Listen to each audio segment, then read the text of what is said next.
Something I quite liked about the film is that even though it's a noir, it's not particularly cynical, is it? That's a nice observation. I appreciate that. Yeah, that's something we thought about a lot, and in fact, I think had I made this film a long time ago, I might have had more of like a sort of a commitment to like the cynicism of the genre. Yeah.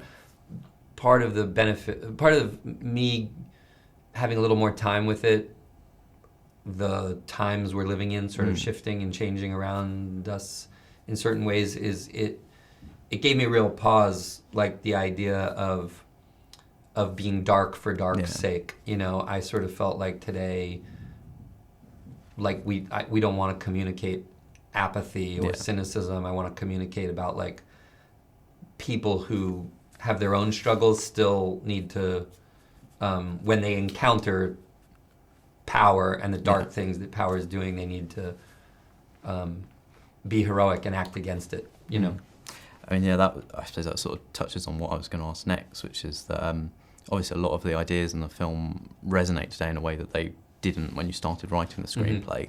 And I was wondering how that sort of resistance to cynicism, how do you think that kind of speaks to the moment today?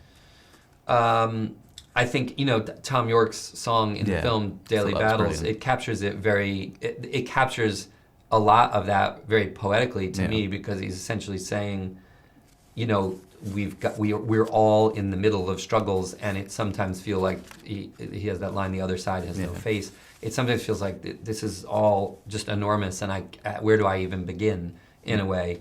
But that idea that he communicates in it, I think of you've got to set aside your own heartbreaks and your own struggles and get in, wake up and get into the fight in a way. I really I think that's more true than ever. I think we all, Britain's going through its version of it, America's going through its version of it, everybody's sort of like, what the hell do we do now? And I think apathy is not the message we need to be sending to anybody. So obviously the film's quite personal to you in terms of, you've got all these different roles in it, and it's taken you so long to make it. I was wondering, do you think it'd be fair to sort of describe yourself and your process in it as sort of being like an auteur? Yeah, I guess, when you write something and do all these things, I think that, I guess that's like the definition of authorship in some sense.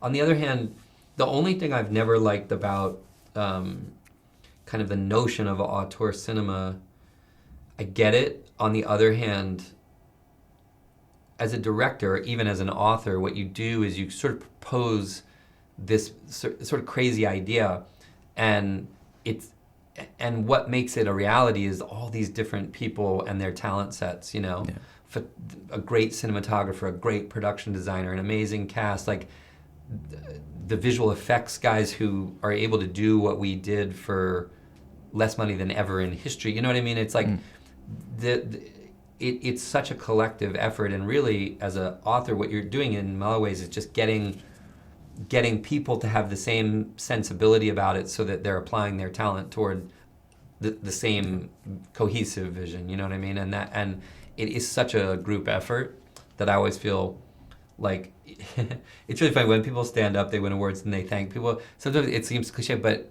it's partly because that's how you really feel. You feel like you don't do this by yourself, even slightly. It's this amazing collaborative effort. Yeah, absolutely.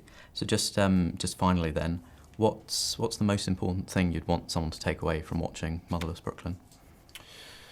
I suppose it's very important to let people kind of see it through their own prism and absorb it. I think that empathy is pretty core to this story. The idea of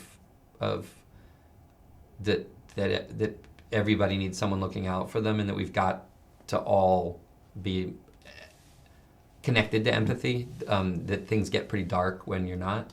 But there's a lot in the film. I hope my actual hope is that it's unpredictable to me what people will take away from it. I like the idea that you see certain things in it, and someone else focuses on other things, and at dinner you're discussing that. That's the best takeaway is just activation of interest in things.